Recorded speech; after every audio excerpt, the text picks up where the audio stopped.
Et bonjour à tous, bienvenue dans cette nouvelle vidéo. Ça y est, nous y sommes, il est temps de faire le top 10 des films de cette année 2023. Année qui, comme 2022, a été absolument incroyable avec beaucoup de films et énormément de propositions différentes. J'ai vu au total 60 films qui sont sortis cette année, c'est moins que l'année dernière, mais j'ai eu pourtant beaucoup plus de mal à faire un top 10. On perd pas plus de temps et on va commencer avec les 5 mentions honorables, qui sont en fait les places 15 à 10 du classement et qui sont du coup pas dans le classement. En 15e position, j'ai donc mis Marcel le coquillage avec ses chaussures de Dean Fleischerkamp. C'est un film qui mélange stop motion et prise de vue réelle, et qui sous son apparente simplicité cache énormément de thématiques et d'émotions. En 14e position, j'ai mis Les Gardiens de la Galaxie de James Gunn, parce que c'est pour moi un des seuls blockbusters de 2023 qui a vraiment su se démarquer. C'est de loin devenu mon Marvel préféré parce que c'est vraiment le seul film où on voit qu'il y a vraiment un auteur à la barre qui est là pour raconter quelque chose et pas seulement pour faire avancer des personnages. En 13e position, j'ai mis le documentaire Les Filles d'Olpha de Kautar Benania.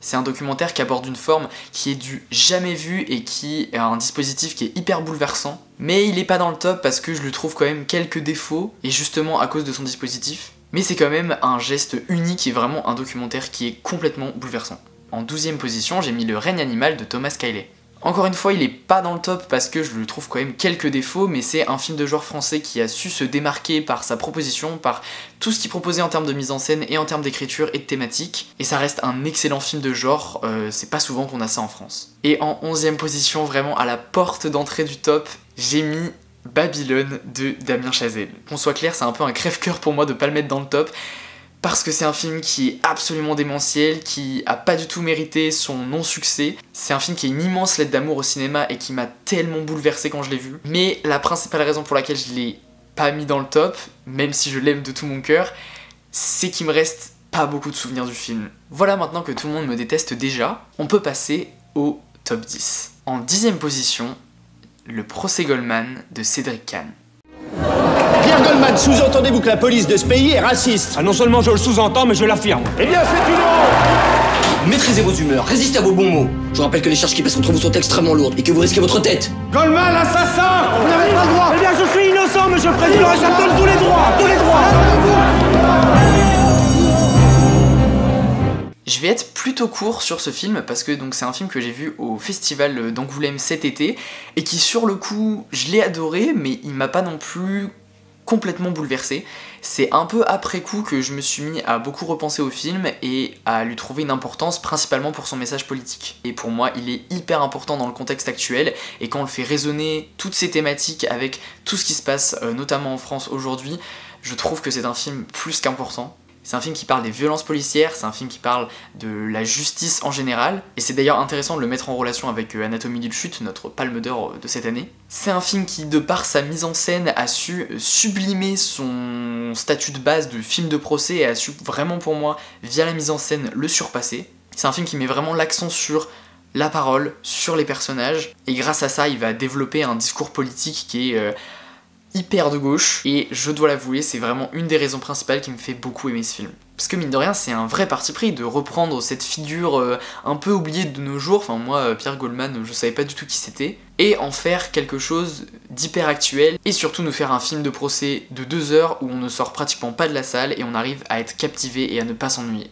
On passe à la 9e position. En 9e position, j'ai mis Je verrai toujours vos visages de Jeanne Herré. J'ai été agressée dans le supermarché dans lequel je travaillais à 5 ans. Je suis là pour vous dire ce qui se passe pour les victimes quand vous commettez ce genre de choses. J'ai 25 ans et j'ai braqué une supérette. J'ai passé toute ma vie dans le monde des stupéfiants. Ça fait 25 ans que je fais les allers-retours entre la prison et l'extérieur. Je suis plus comme avant. Ma vie est plus comme avant. Et si je résume, avant, elle était mieux. J'ai perdu mon frère quand j'ai porté plainte, en fait. Et ça me fait de la peine. Parce que j'adorais mon frère.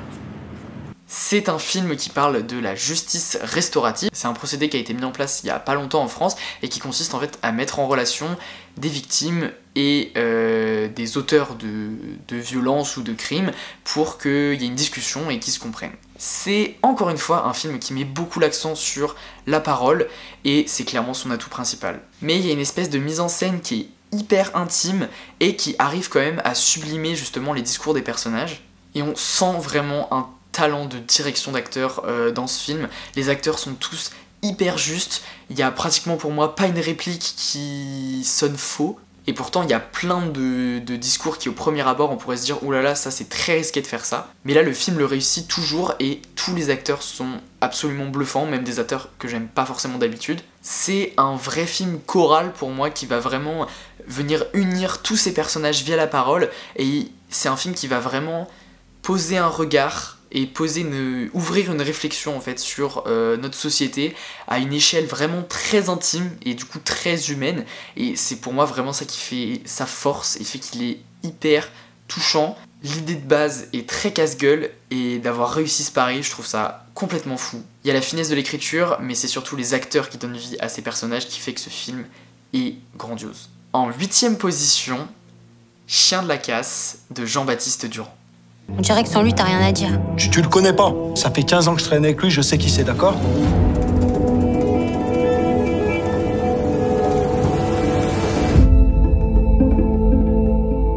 Apprends à aimer tes potes avant de parler d'amour. Déjà, confonds pas, je suis pas ton pote, moi je suis ton frère. Donc si tu veux, on va se déchirer, on va se haïr, je serai toujours ton frère. Eh bien, pour le premier film d'un réalisateur, qu'est-ce que c'est bluffant? Déjà, c'est un film qui se concentre sur la campagne. Et c'est rare, honnêtement, que les films qui se passent dans ce cadre-là l'abordent de manière plutôt juste, sans tomber dans vraiment le cliché. C'est un film qui va vraiment nous faire détester, mais au plus haut point, son personnage principal, et c'est là d'où principalement va émerger le drame. La prestation de Raphaël Quénard, elle est immense. Il est vraiment au cœur du film, c'est autour de lui que tourne tout le drame. C'est vraiment ce personnage qui reste un peu bloqué dans une époque tout en empêchant les autres autour de lui d'avancer. Et il y a cette espèce de magnifique relation de bromance entre les deux personnages principaux, donc l'autre acteur qui est Anthony Bajon, est tout aussi exceptionnel dans le film. De toute façon, j'adore cet acteur, il avait déjà joué dans Teddy qui était dans mon top 2020. Et tout ça est tellement bien écrit. Et ce qui est bien, c'est que le film n'a pas tout le temps besoin de passer par les mots. Et le film ouvre beaucoup de pistes sans avoir forcément besoin de verbaliser ce qu'il a envie de dire et envie de démontrer. Parce que cette relation, mine de rien, entre ces deux personnages, elle est un peu universelle. Ce que je veux dire, c'est que c'est un film qui est vraiment très subtil et qui va quand même en profondeur dans son sujet, mais vraiment par les images, par les personnages et pas par la parole. Si vous avez eu un ami dans votre vie, ça vous parlera. En 7ème position, How to Have Sex de Molly Manning Walker.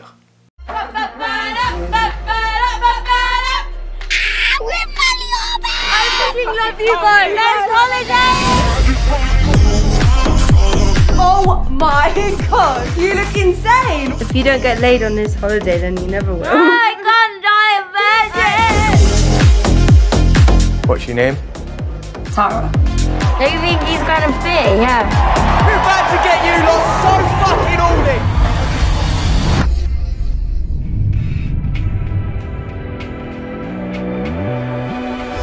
Je parle de ça en premier parce que c'est vraiment pour moi la grosse force du film, c'est vraiment la finesse de son écriture. C'est un film donc qui nous parle de ce bande de copines qui va partir dans ce fameux été de jeunesse où c'est un été de folie et où tout peut se passer. Et évidemment ça va un peu tourner au vinaigre. Je pense que c'est un des films sur la jeunesse qui est vraiment le plus juste que j'ai pu voir. Dire qu'on a vraiment, c'est une réalisatrice qui est très très jeune, donc le regard qui est apporté sur ce film, il est hyper jeune et on le sent. Et j'ai pu me reconnaître dans énormément de thématiques du film. C'est dans certains petits dialogues, certaines petites subtilités de l'écriture où on va vraiment reconnaître que la réalisatrice a compris la jeunesse et a compris les problématiques qui la traversent. C'est un film qui va parler de pression sociale, des relations sociales en fait quand on est jeune, et de la vraie nature en fait de ces relations sociales, sans pour autant jamais avoir un regard qui est critique. Le film est toujours hyper bienveillant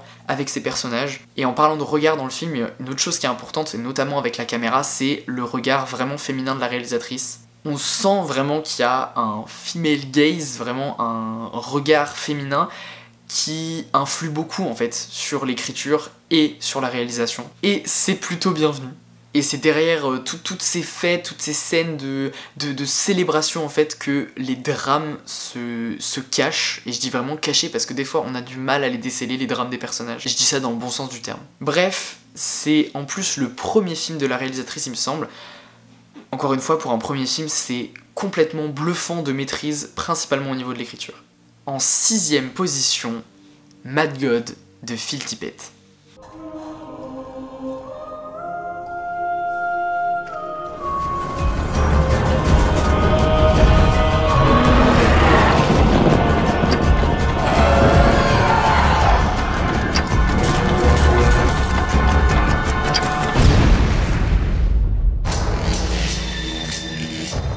Mad God, c'est un film très particulier, c'est un film qui est fait entièrement en animation, et c'est aussi un film particulier parce que ça fait pratiquement 30 ans que son réalisateur le réalise, c'est son seul film. Si vous connaissez pas Phil Tippett, c'est un génie des effets spéciaux des années 80 notamment, c'est lui qui est derrière le génie de Jurassic Park. Et ça fait une 30aine d'années qu'il avait envie de réaliser ce film. Et là, ce film est enfin terminé, enfin il sort, c'est littéralement l'œuvre de sa vie. Et quelle expérience, parce que oui, Mad God, c'est véritablement une expérience sensorielle. C'est le seul film de stop qui m'a littéralement pris aux tripes. Pendant le film, j'ai eu envie de vomir, j'ai eu mal au ventre. C'est un film où il n'y a pratiquement pas de dialogue, ça va être vraiment une espèce d'épopée complètement, mais alors complètement cauchemardesque. On est dans un univers qui est extrêmement riche. C'est vraiment, je pense, un film qui va aller chercher au fond de toi tes pires angoisses et va te les ressortir en images. Il y a vraiment dans ce film une puissance évocatrice par l'image, parce que comme je disais, il n'y a pas de dialogue. Ça évoque la guerre, il y a des images qui sont tellement évocatrices de tellement d'événements de notre époque. Je pense principalement à la Shoah pendant la Deuxième Guerre mondiale. Sans que le film le dise frontalement, mais c'est vraiment des images qui peuvent s'assimiler à énormément de choses absolument terribles qui se passent dans notre monde. J'en tremble rien que d'en reparler parce que vraiment ce film m'a traumatisé. Et ouais, enfin même du coup visuellement au niveau des effets spéciaux de l'artisanat est complètement dingue. On se dit que le mec a mis des années à faire ça, le travail est monstrueux. Et pour moi ça donne une véritable mais œuvre d'art que littéralement tu te prends dans la gueule. Et chacun y tirera ses propres interprétations, ses propres peurs et ses propres angoisses. Pour moi c'est vraiment une expérience sensorielle, il faut que vous fonciez. Public averti quand même parce que c'est pas un film facile, mais c'est une proposition complètement radicale. Je vous promets que vous avez jamais vu ça ailleurs, et c'est exceptionnel. Et ça se resserre, on arrive dans le top 5, et en numéro 5, j'ai mis Aftersun de Charlotte Wells.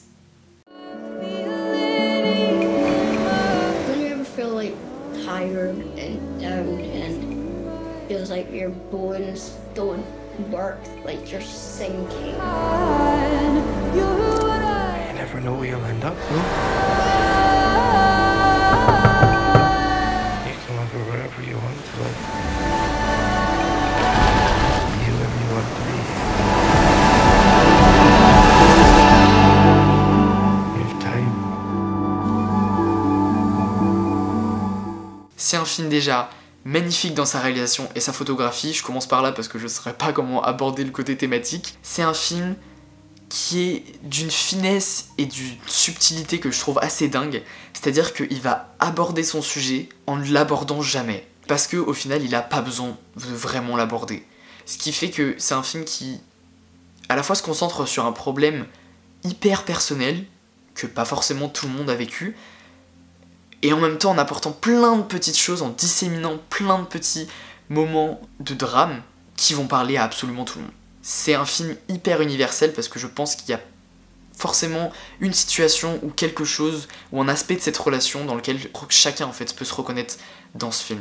Et justement ça peut avoir un peu l'air d'un mélodrame, ça l'est pas du tout, c'est pas du tout un film qui est tire-larme, c'est vraiment un film qui va nous montrer des scènes qui sont drôles, des scènes qui nous paraissent plutôt amusantes, et c'est dans vraiment ces scènes que vont se cacher le cœur du drame, et c'est d'une beauté et d'une mélancolie, il y a une espèce de nostalgie qui se dégage de ce film, qui parle aussi des images, de comment on réinterprète les images en les re-regardant avec notre regard adulte. Le drame, il se joue vraiment dans des moments de silence, dans des regards, dans la scène du karaoké. Bref, je peux que vous conseiller de regarder Aftersun, parce qu'il y a des performances d'acteurs qui sont incroyables, parce que c'est un film qui est beau visuellement et aussi thématiquement, et que il y a forcément un endroit où il va vous toucher et où il va vous parler. En 4e position, Anatomie d'une chute de Justine Triet. Vous aviez déjà frappé votre mari? Non. Non, jamais. C'est bien ce qui s'est passé.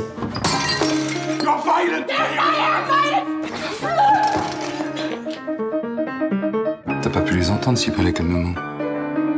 J'ai confondu. T'as confondu.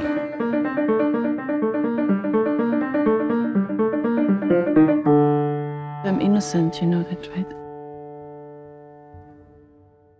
C'est notre palme d'or française de cette année, Cocorico, même si apparemment notre gouvernement n'a pas forcément envie de féliciter Justine Triet. On se demande pourquoi. Vous me donnez la parole et je ne peux me contenter d'évoquer la joie que je ressens. Cette année, le pays a été traversé par une contestation historique, extrêmement puissante, unanime, de la réforme des retraites. Il est 4e de Stop, mais clairement c'est le film le plus parfait de cette année. Pour moi, je trouve que le film est parfait dans sa mise en scène, dans son écriture, dans ses acteurs. À tous les niveaux, je trouve que c'est un film parfait et à ce niveau-là, il mérite complètement sa palme d'or en abordant la thématique de la justice parce que c'est avant tout un film de procès et en remettant en cause, un peu comme le procès Goldman, c'est pour ça que je les mettais en relation tout à l'heure, en remettant en cause ce système et le fait qu'on juge les gens pour les gens qu'ils sont et non pas pour les faits qu'ils ont commis ou non pas commis. Il parle de justice, mais il parle aussi du couple. Ça décortique vraiment ce que peut être une relation de couple. Et pareil, dans son écriture, enfin tout est parfait quoi. C'est subtil, c'est intelligent. Bref, je vais pas m'étaler parce qu'on a tellement parlé de ce film, mais pour moi c'est vraiment le film parfait de cette année. Il est pas en première position parce que je le trouve parfait, mais c'est pas celui que j'ai préféré. Mais il m'a quand même réussi à me toucher à un niveau auquel je m'attendais absolument pas. Bref, c'est un film incroyable. De toute façon, vous en avez sûrement déjà entendu parler. Et on passe à la 3e position. Et là, je pense qu'il y en a énormément qui s'en doutent. En 3e position, Barbie de Greta Gerwig. She sees a friend. What will it take for her to see the man behind the tent and fight for me? I'm just kidding, and I'm enough, and I'm great at doing stuff. So hey, check me out, yeah, I'm just kidding, baby.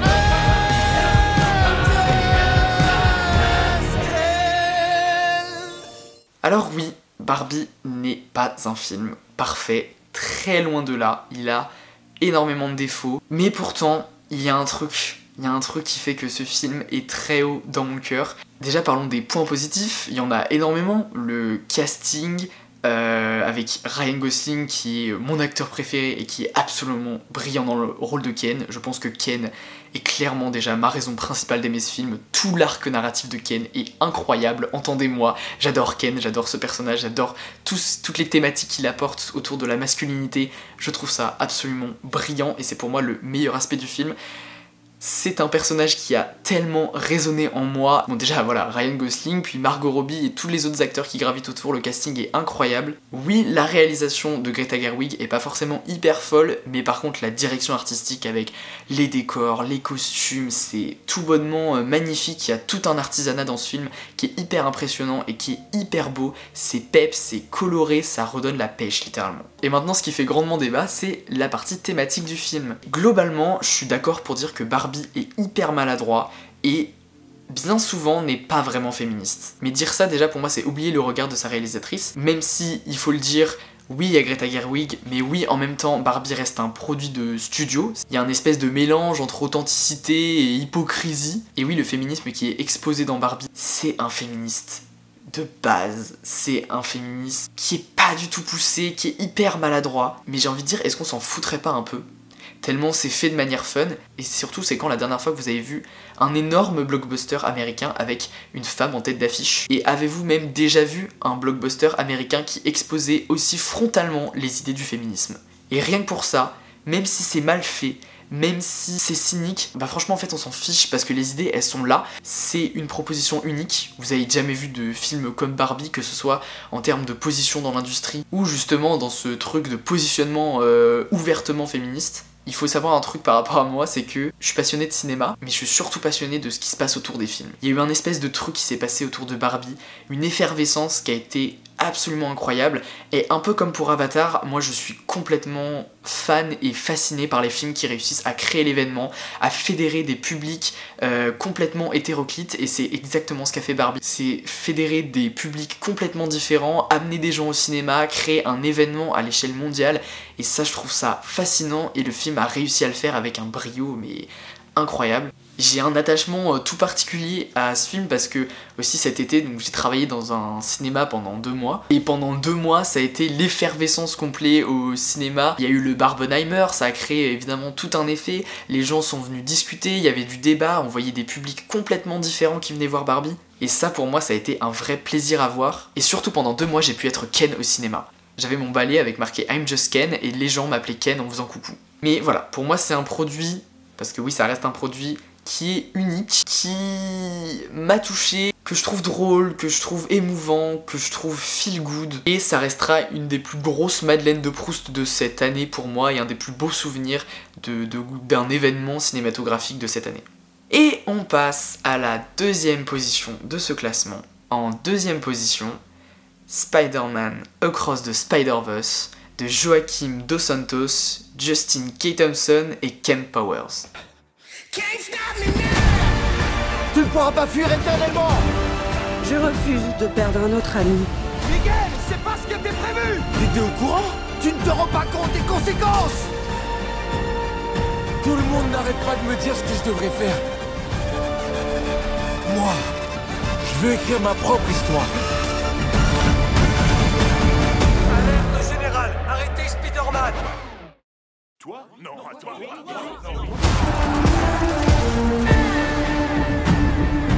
Déjà, commencer par le plus gros point positif de ce film, c'est son animation. Le premier était déjà une révolution en termes d'animation et de vision de ce qu'on pouvait faire avec l'animation. Là, c'est le premier, mais poussé à des niveaux complètement extrêmes. Visuellement, on en prend dès les premières minutes plein la gueule. Tous les styles d'animation se mélangent, c'est fait avec un brio, avec une créativité qui est complètement dingue dans tous les univers qui sont explorés par le film visuellement, et surtout la narration passe par les images toutes, et c'est pas nouveau hein, en animation, mais ici toutes les images, toutes les couleurs sont importantes pour raconter quelque chose. Moi voilà, je vous invite à aller voir ma vidéo sur Spider-Man No Way Home, mais Spider-Man c'est un personnage que, comme énormément de gens, hein, je suis pas unique, c'est un personnage qui me touche beaucoup, qui touche à mon enfance, et c'est un personnage que j'adore, auquel je suis hyper attaché. Ce film a tout compris à Spider-Man en fait, il a tout compris à la fois à qui était le personnage de Spider-Man, dans quel contexte social le remettre, mais aussi il a compris qui était Spider-Man dans la culture populaire et la vision que le monde entier avait en fait du personnage de Spider-Man, et il a réussi à développer une espèce de réflexion méta sur le personnage, sur ses actions, tout ça en mettant en relation avec les blockbusters hollywoodiens et en disant que les blockbusters sont hyper calibrés et que du coup Miles Morales, il va être l'incarnation de cette personne qui va briser les normes du blockbuster, briser les codes établis. C'est pour moi ce qui ressort principalement comme thème du film, mais il y a plein d'autres thèmes comme l'éducation, tous les thèmes sociaux qui sont reliés à Spider-Man. C'est un film qui utilise vraiment le multivers comme moteur de sa narration, et un moteur pas seulement de caméos, etc., mais vraiment pour faire avancer ces personnages, pour créer des problématiques autour des personnages et vraiment les développer. J'ai pris une claque totale d'émotion et de grand spectacle avec ce film, et évidemment on attend la suite avec impatience. Et ça y est, nous y voici. Nous arrivons au numéro 1 de ce classement, qui, je pense, n'étonnera absolument personne, puisqu'en première position, j'ai mis The Fabelmans de Steven Spielberg. Mom got a monkey. Why'd you get a monkey? Because I needed a laugh. You always have to be the center of attention. Stop shouting at her! That has been nothing but disrespect from you. I'm your mother! Family art. It'll tear you in two. You stop making movies, It'll break your mother's heart. I don't know what to do anymore. You do what your heart says you have to.